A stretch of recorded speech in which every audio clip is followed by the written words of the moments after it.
Hi, this is Sherry Veronica. There was a case before your court.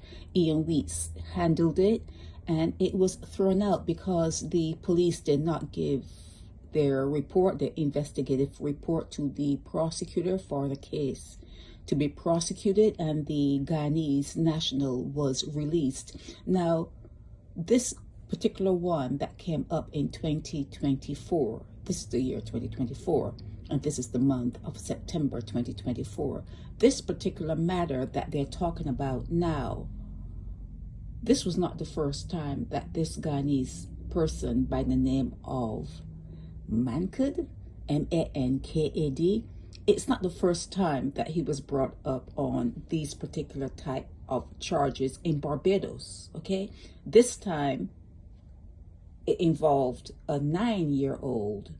Before, there was a case where there was a 16-year-old girl who complained to her mother, and she was on the bus, and he touched her inappropriately, and she took up the young schoolgirl took a photo of him, and the mother took it to the police. Here it is. This is 2016 it happened, and he was deported. This is the same guy, Guyanese man, deported from Barbados over incident with schoolgirl, 2016. Here, I'm not making up the news. I'm just bringing it to you. And sometimes I happen to have time and I go on a search and I find things, okay?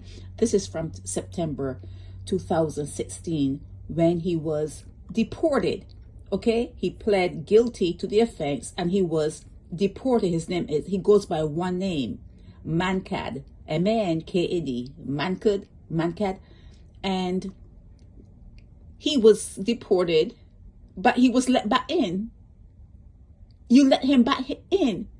He was deported for a serious matter, and he came back to Barbados and did it to a younger person this time, a 9-year-old. That was a 16-year-old girl on the school bus. Now this one involved a 9-year-old child.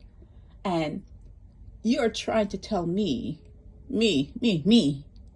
that if I can go on Google in a ghostly place like Barbados, it's ghostly, okay? Everything is faded. It's like a puff of smoke. You can't find your way properly in Barbados, especially when you're looking for information.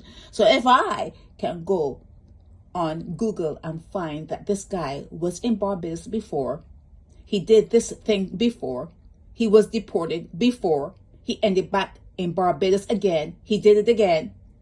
You're trying to tell me that the law enforcement in Barbados don't have a file on him? Cannot pull up those files on him to see how many other times it has happened that never reached the newspaper, or if it did reach the newspaper, the ghostliness of Barbados, it just fades away. You can't find it anymore.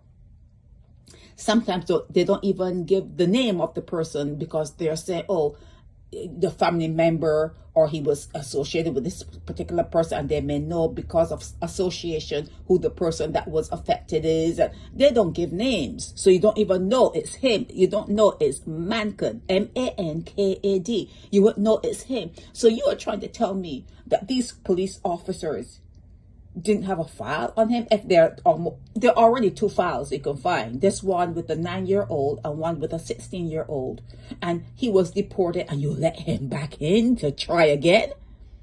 You let him back in to have a second chance at an innocent child? Is that what you do? You know, it's time. It's time. All these child rights advocates and upset don't do anything. Sorry already killed a man on a lorry. You know that. You know that old time saying, sorry killed a man on a lorry.